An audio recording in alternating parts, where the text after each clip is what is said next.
اللہ الرحمن الرحیم۔ السلام علیکم ورحمۃ اللہ وبرکاتہ۔ کچھ وقفہ کے بعد حضرت عامر رضی اللہ تعالیٰ عنہ نے پھر فرمایا، جب رسول اللہ صلی اللہ علیہ وآلہ وسلم کا قاصد قریش مکہ کے پاس پہنچا تو انہوں نے شہر کے تمام سرکردہ لوگوں کو جمع کر کے مشورہ کیا۔ ان میں ابو سفیان بن حرب، اکرمہ بن ابو جہل اور صفوان بن امیہ زیادہ معزز تھے۔ اکرمہ نے کہا، تم مدینے گئے تھے، تم نے مسلمانوں کی کیا کیفیت دیکھی؟ ابو سفیان، مسلمانوں کی تعداد بڑھ گئی ہے، ان میں زبردست اتفاق ہے۔ وہ محمد صلی اللہ علیہ وآلہ وسلم کی بہت زیادہ اطاعت کرتے ہیں۔ صفوان، کیا ان میں اتنی قوت ہے کہ وہ مکہ پر حملہ آور ہو سکیں؟ ابو سفیان، میرے خیال میں اتنی طاقت نہیں ہے۔ اکرمہ، یہاں مسلمانوں کے بہت سے رشتہ دار ہیں، وہ اپنے قریبی عزیزوں سے لڑنے کے لیے ہرگز نہ آئیں گے۔ صفوان، ہم بنو بکر کا ساتھ نہیں چھوڑ سکتے۔ ابو سفیان، اہل خزاع سے معافی مانگنا ہماری انتہائی توہین و رسوائی ہے۔ اکرمہ، تب ہمیں اعلان کر دینا چاہیے کہ حدیبیہ کا معاہدہ ٹوٹ گیا ہے۔ ابو سفیان، یہی اعلان کرنا پڑے گا۔ ایک مشرک نے کہا، میرا خیال ہے کہ مسلمان مکہ پر چڑھ دوڑیں گے اور اسے فتح کر لیں گے۔ اکرمہ، یہ بزدلانہ خیال ہے۔ غرض بحث کے بعد یہی قرار پایا کہ حضور اکرم صلی اللہ علیہ وآلہ وسلم کو جواب دے دیا جائے کہ حدیبیہ کا معاہدہ ٹوٹ گیا ہے۔ اسلامی قاصد کو یہی جواب دے دیا گیا۔ اس نے لوٹ کر حضور اکرم صلی اللہ علیہ وآلہ وسلم کی خدمت اقدس میں قریش مکہ کا جواب عرض کر دیا۔ چونکہ جنگی تیاریاں مکمل ہو چکی تھیں، اس لیے رسول اللہ صلی اللہ علیہ وآلہ وسلم نے 10 رمضان 8 ہجری کو 10,000 مجاہدین اسلام کے ساتھ مدینہ سے مکہ کی طرف کوچ کیا۔ اس وقت تک مسلمانوں کا اتنا عظیم الشان لشکر کسی مہم پر نہیں گیا تھا۔ نہایت شان اور رعب ظاہر ہو رہا تھا۔ حضرت خالد بن ولید رضی اللہ تعالیٰ عنہ ہر اول دستہ میں 1000 سواروں کے ساتھ تھے۔ یہ لشکر جس راستہ سے گزرا، مشرکوں میں تہلکہ ڈالتا چلا گیا۔ جب یہ فوج انہی مقام جحفہ میں پہنچی تو اسے حضور اکرم صلی اللہ علیہ وآلہ وسلم کے چچا حضرت عباس ماں اپنے اہل و عیال کے آتے ہوئے ملے۔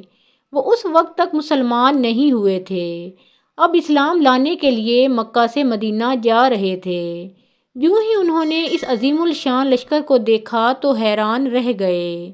وہ رسول اللہ صلی اللہ علیہ وآلہ وسلم کی خدمت اقدس میں حاضر ہوئے اور مسلمان ہو گئے۔ انہوں نے اپنے اہل و عیال کو مدینہ بھیج دیا اور خود جہاد کے قصد سے لشکر اسلام کے ساتھ مکہ کی طرف چلے۔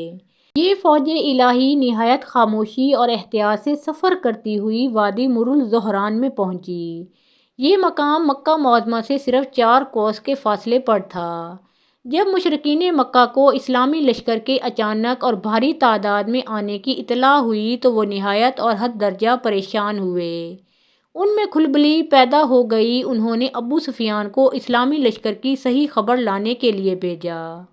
ابو سفیان رات کے وقت چند جوان مردوں کو ساتھ لے کر تحقیق حال کے لیے چلا۔ کچھ رات گئے وادی مر الزہران میں پہنچا۔ اس وقت تمام اسلامی لشکر میں آگ اس کثرت سے روشن تھی کہ تمام صحرا وادی آتش بن رہا تھا۔ اس روشنی میں جب ابو سفیان نے اسلامی لشکر کی کثرت دیکھی تو اس پر اور اس کے ساتھیوں پر ہیبت چھا گئی۔ اس نے بے ساختہ کہا، ہمارے خدا خدا نہیں ہیں، محمد کا خدا بے شک خدا ہے۔ حضرت عباس، رسول اللہ صلی اللہ علیہ وآلہ وسلم کو یہ نظر آ رہا تھا کہ جب اسلامی لشکر سیلاب کی طرح مکہ معظمہ میں داخل ہوگا تو قریش مکہ کو خس و خاشاک کی طرح بہا لے جائے گا۔ وہ اس خیال سے مکہ کی طرف چلے کہ کوئی آدمی مل جائے تو اہل مکہ کو یہ پیغام بھیج دیں کہ زندگی اور امن چاہتے ہو تو یا تو مسلمان ہو جاؤ یا جزیہ کی ادائیگی پر رسول اللہ صلی اللہ علیہ وآلہ وسلم سے مصالحت کر لو۔ اتفاق سے انہیں ابو سفیان مل گیا۔ انہوں نے فرمایا، تم نے معاہدہ حدیبیہ کو توڑ کر اپنی تباہی کو دعوت دی ہے۔ فوراً واپس مکہ میں جاؤ اور قریش سے کہو کہ یا تو مسلمان ہو جائیں یا ادائیگی جزیہ پر صلح کریں۔ ابو سفیان نے کہا، ایک تو ہمیں تیاری کا موقع نہ مل سکا اور دوسرے یہ کہ میرے خواب و خیال میں بھی نہ تھا کہ محمد صلی اللہ علیہ وآلہ وسلم اتنا کثیر لشکر لا سکیں گے۔ اب امن و سلامتی دشوار ہے، کیا تم مجھے امان دے سکتے ہو؟ یہ بات تمام عرب کو معلوم تھی کہ جس کسی کو کوئی مسلمان امان دے دیتا ہے وہ تمام مسلمانوں کی طرف سے ہوتی تھی۔ حضرت عباس نے فرمایا، افسوس، مجھے امان دینے کا کوئی حق نہیں ہے، البتہ تم میرے ساتھ حضرت محمد صلی اللہ علیہ وآلہ وسلم کی خدمت اقدس میں چلو۔ ممکن ہے انہیں تم پر رحم آ جائے اور وہ تمہیں امان دے دیں۔ ابو سفیان نے اپنے ساتھیوں کو مکہ لوٹا دیا اور خود حضرت عباس کے ساتھ چلا۔ جوں جوں وہ بڑھتا اور لشکر اسلام کو دیکھتا جاتا تھا، اس کے حواس گم ہوتے جاتے تھے۔ اتفاق سے اس روز پہرے پر حضرت عمر فاروق رضی اللہ تعالیٰ عنہ کی تعیناتی تھی۔ وہ ایک فوجی دستہ کے ساتھ لشکر اسلام کے گرد گھوم رہے تھے۔ انہوں نے ابو سفیان کو دیکھ لیا، بڑھ کر اس کے پاس آئے اور فرمایا، او سفاک کافر، آخر تم مسلمانوں کے پنجہ میں پھنس ہی گیا نا۔ یہ کہہ کر انہوں نے اسے قتل کرنا چاہا۔ حضرت عباس رضی اللہ تعالیٰ عنہ نے فرمایا، نرمی کرو اے عمر۔ ابو سفیان حضور اقدس صلی اللہ علیہ وآلہ وسلم کی خدمت اقدس میں جا رہا ہے۔ حضرت عمر فاروق رضی اللہ تعالیٰ عنہ رک گئے اور ان دونوں کے ساتھ ہو لیے۔ یہ تینوں رسول اللہ صلی اللہ علیہ وآلہ وسلم کی خدمت اقدس میں پہنچے۔ حضرت عمر فاروق رضی اللہ تعالیٰ عنہ نے جلدی سے عرض کیا، یا رسول اللہ صلی اللہ علیہ وآلہ وسلم، ابو سفیان وہ خونخوار کافر ہے جس نے مسلمانوں کو بہت زیادہ اذیتیں پہنچائی ہیں۔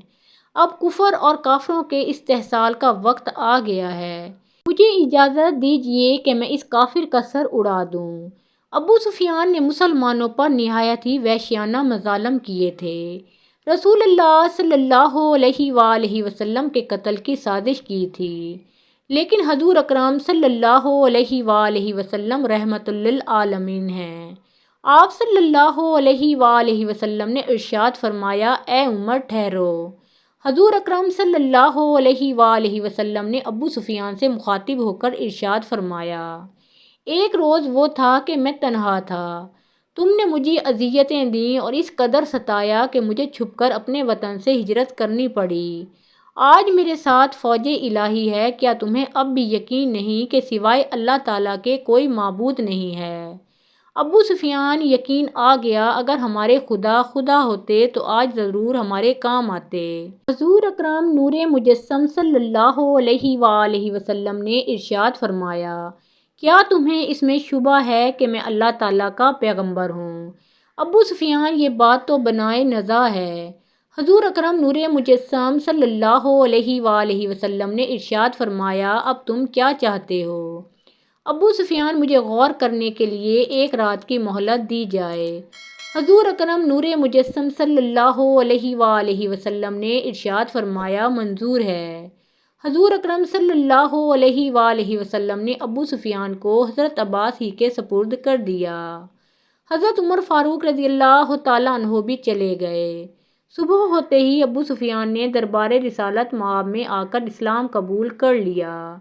حضرت ابو سفیان نے حضور اکرم صلی اللہ علیہ وآلہ وسلم سے عرض کیا، یا رسول اللہ صلی اللہ علیہ وآلہ وسلم، آپ خوب واقف ہیں کہ میں اپنی قوم کا سردار اور ذی جاہ شخص ہوں، آج میرے رتبہ کے مطابق مجھے کوئی اعزاز دیجیے۔ حضور اکرم صلی اللہ علیہ وآلہ وسلم نے ارشاد فرمایا، تم کیا چاہتے ہو؟ ابو سفیان، میں یہ چاہتا ہوں کہ جو شخص میرے گھر میں پناہ لے لے اس کو امان دی جائے۔ حضور اکرم نور مجسم صلی اللہ علیہ وآلہ وسلم نے ارشاد فرمایا، منظور ہے، تم پہاڑ پر چڑھ کر فوج الہی کی پرجلال روانگی کا نظارہ دیکھو۔ حضرت ابو سفیان رضی اللہ تعالیٰ عنہ اور حضرت عباس رضی اللہ تعالیٰ عنہ پہاڑ پر چڑھ گئے۔ لشکر اسلام نے کوچ کیا، ایسا معلوم ہوتا تھا کہ جیسے بحر ذخار میں تلاطم آ گیا۔ عرب کے وہ قبائل جو مسلمان ہو چکے تھے کوہ شکن موجوں کی طرح بڑھے۔ سب سے آگے حضرت خالد بن ولید رضی اللہ تعالیٰ عنہ تھے، ان کے ساتھ 1000 سوار تھے جن کے ہتھیار دھوپ میں جگمگا رہے تھے۔ وہ اور ان کے ساتھی اللہ اکبر کے فلک شگاف نعرے لگاتے ہوئے بڑھے۔ ان کے پیچھے قبیلہ جوہنیہ کے جوشیلے لوگ جو سب ہتھیار بند تھے شان کے ساتھ بڑھے۔ پھر مزاحم اور ان کے پیچھے سلیم کے قبائل نعرے لگاتے چلے۔ ان کے بعد انصاری لشکر اس شان سے آیا کہ دیکھنے والے دہل گئے۔ ابو سفیان کے دل پر خاص اثر ہوا، وہ مرعوب ہو گئے۔ انصار کے علم بردار سعد بن عبادہ تھے۔ انہوں نے حضرت ابو سفیان کو دیکھ کر جوش میں آ کر فرمایا، آج گھمسان کی لڑائی کا دن ہے، آج کعبہ حلال کر دیا جائے گا۔ کسی نے اسی وقت حضور صلی اللہ علیہ وآلہ وسلم تک بھی ان کے یہ الفاظ پہنچائے۔ حضور اکرم صلی اللہ علیہ وآلہ وسلم نے ارشاد فرمایا، سعد نے غلط کہا، آج حرمت کعبہ کا دن ہے۔ حضور اکرم صلی اللہ علیہ وآلہ وسلم نے اسی وقت حکم فرمایا کہ سعد سے علم لے کر ان کے بیٹے کو دے دو۔ اس حکم کی تعمیل کی گئی۔ حضرت سعد ڈرے کہ شاید رسول اللہ صلی اللہ علیہ وآلہ وسلم خفا ہو گئے، کیونکہ مسلمان حضور صلی اللہ علیہ وآلہ وسلم کی خفگی کو اللہ تعالیٰ کی خفگی خیال کرتے تھے۔ اس لیے حضرت سعد دوڑ کر حضور اکرم صلی اللہ علیہ وآلہ وسلم کی خدمت مبارک میں آئے اور عرض کیا، میرے ماں باپ آپ صلی اللہ علیہ وآلہ وسلم پر فدا ہوں، کیا آپ صلی اللہ علیہ وآلہ وسلم مجھ پر خفا ہو گئے؟ رسول اکرم صلی اللہ علیہ وآلہ وسلم نے ارشاد فرمایا، نہیں، میں خفا نہیں ہوں، بلکہ میں یہ نہیں چاہتا کہ مکہ میں خون ریزی ہو۔ مجھے اندیشہ ہوا کہیں جوش میں آ کر تم خون ریزی شروع نہ کر دو۔ حضرت سعد کو اطمینان ہو گیا، وہ اپنے بیٹے کے زیر علم چلے گئے۔ جب لشکر مکہ کے سامنے پہنچا تو حضور اکرم صلی اللہ علیہ وآلہ وسلم نے تمام لشکر میں کئی اعلان کر دیے، جو یہ تھے کہ بلا وجہ خون ریزی نہ کی جائے، اپنی طرف سے جنگ کی ابتدا نہ کی جائے۔ جو شخص خانہ کعبہ میں پناہ لے، یا جو شخص حضرت ابو سفیان کے گھر میں پناہ لے، یا جو شخص اپنے گھر کا دروازہ بند کر کے بیٹھ رہے، اور جو شخص بغیر ہتھیار لگائے ملے، ان سب کو امان دی جائے۔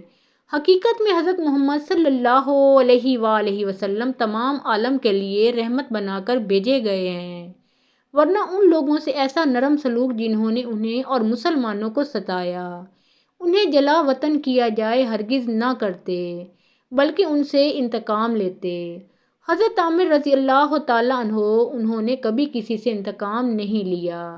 حضرت عامر رضی اللہ تعالیٰ عنہ نے فرمایا، حضرت ابو سفیان رضی اللہ تعالیٰ عنہ نے مکہ میں پہنچ کر اعلان کر دیا کہ جو شخص میرے گھر میں پناہ لے گا اسے امان دی جائے گی۔ مکہ والوں نے اسلامی لشکر کی کثرت دیکھ لی تھی، لیکن پھر بھی انہوں نے قسمت آزمائی کا ارادہ کیا۔ چنانچہ صفوان بن امیہ اور سہیل بن عمرو قریشی فوج کو لے کر حضرت خالد بن ولید رضی اللہ تعالیٰ عنہ کے مقابلہ میں آیا۔ حضرت خالد بن ولید رضی اللہ تعالیٰ عنہ کو جوش آ گیا۔ انہوں نے پرزور حملے کر کے یکے بعد دیگرے 13 کافروں کو مار ڈالا۔ کافروں پر ایسی ہیبت چھائی کہ وہ بھاگ نکلے۔ حضور صلی اللہ علیہ وآلہ وسلم نے بھی تلواروں کی چمک دیکھی۔ انہوں نے حضرت خالد بن ولید رضی اللہ تعالیٰ عنہ کو بلا کر بات پرس کی۔ حضرت خالد نے تمام واقعہ عرض کیا۔ حضور صلی اللہ علیہ وآلہ وسلم نے ارشاد فرمایا، اللہ تعالیٰ کی یہی مرضی تھی۔ گویا کہ حضور صلی اللہ علیہ وآلہ وسلم نہیں چاہتے تھے کہ مکہ میں خون کا ایک قطرہ بھی بہے۔ اب اسلامی لشکر نہایت شان کے ساتھ مکہ کی طرف بڑھا۔ کفار میں مزاحمت و مدافعت کی قوت ہی باقی نہ رہی تھی۔ اسلامی لشکر کے دستے مختلف راستوں اور گھاٹیوں کے ذریعے سے مکہ میں داخل ہونے لگے۔ کفار جگہ جگہ گروہ در گروہ کھڑے فوج الہی کے مکہ میں داخلہ کا پرہیبت نظارہ دیکھ رہے تھے۔ رسول اللہ صلی اللہ علیہ وآلہ وسلم شاہانہ شان کے ساتھ تشریف لا رہے تھے۔ جب آپ صلی اللہ علیہ وآلہ وسلم مکہ کے اندر پہنچے تو آپ کو دفن یاد آ گیا کہ ایک وہ وقت تھا جب آپ صلی اللہ علیہ وآلہ وسلم کو اہل وطن نے ہجرت پر مجبور کیا تھا، اور آپ صلی اللہ علیہ وآلہ وسلم کو چھپ کر ہجرت کرنی پڑی تھی، اور آج آپ صلی اللہ علیہ وآلہ وسلم شاہانہ عظمت کے ساتھ مکہ میں داخل ہو رہے تھے۔ آپ صلی اللہ علیہ وآلہ وسلم نے اونٹ کے پالان ہی پرسجدہ ریز ہو کر اللہ تعالیٰ کا شکر ادا کیا۔ رسول اللہ صلی اللہ علیہ وآلہ وسلم کے جلوس میں اس وقت حضرت ابوبکر صدیق، حضرت عمر فاروق، حضرت عباس اور بہت سے جلیل القدر صحابی تھے۔ حضرت عمر فاروق رضی اللہ تعالیٰ عنہ جوش میں آ کر قرآن شریف کی یہ آیت پڑھتے جاتے تھے: جاء الحق وزہق الباطل ان الباطل کان زہوقا، یعنی حق آ گیا اور باطل مٹ گیا، بے شک باطل مٹنے ہی والا تھا۔ چونکہ مسلمانوں کو یہ احتمال تھا کہ کہیں کوئی کافر اچانک رسول اللہ صلی اللہ علیہ وآلہ وسلم پر حملہ نہ کر دے، اس لیے حضرت خالد بن ولید رضی اللہ تعالیٰ عنہ اپنا رسالہ لے کر آ گئے۔ اس رسالہ نے محافظت کے فرائض انجام دینے شروع کر دیے۔ رسول اللہ صلی اللہ علیہ وآلہ وسلم سب سے پہلے حرم کعبہ میں تشریف لے گئے۔ آپ صلی اللہ علیہ وآلہ وسلم نے سواری پر ہی خانہ کعبہ کا طواف کیا اور پرجوش آواز میں فرمایا: آج سے خانہ کعبہ سے معبودان باطل کی پرستش کا دور ختم ہوا، اب یہاں اللہ وحدہ لا شریک کی عبادت کی جائے گی۔ اسی وقت آپ نے حکم فرمایا: معبودان باطل کو اللہ تعالیٰ کے گھر سے نکال کر پھینک دو۔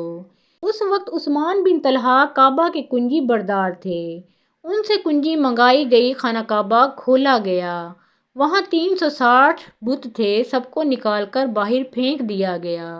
حضرت عمر فاروق رضی اللہ تعالیٰ عنہ نے ان تصویروں کو جو دیواروں پر نقش تھیں مٹا ڈالا۔ کفار کھڑے اپنے معبودوں کی اس تذلیل کو دیکھ رہے تھے، لیکن دم نہ مار سکتے تھے۔ حضرت خالد بن ولید رضی اللہ تعالیٰ عنہ کے تیور و شجاعت سے ڈرتے تھے، جو اپنا رسالہ لیے حرم کعبہ کے باہر کھڑے تھے۔ آخر کعبہ کفر و شرک کی نجاستوں سے صاف کر دیا گیا۔ اس طرح ایک عرصہ کے بعد حضرت ابراہیم خلیل اللہ بت شکن کی یادگار بتوں کی الائی سے پھر پاک ہوئی، کفار کا زور ٹوٹ گیا اور مکہ مکرمہ پر مسلمانوں کا قبضہ ہو گیا۔ حضرت عامر رضی اللہ تعالیٰ عنہ اتنا کہہ کر خاموش ہو گئے۔ محترم ناظرین، اس کے بعد کے حالات و واقعات ہم اپنی نیکسٹ ویڈیو میں پیش کریں گے۔ آپ سب سے گزارش ہے کہ پیارے آقا محمد مصطفیٰ صلی اللہ علیہ وآلہ وسلم کا پیارا نام ایک بار کامنٹ سیکشن میں ضرور لکھیں۔ اللہ تعالیٰ آپ سب کا حامی و ناصر ہو۔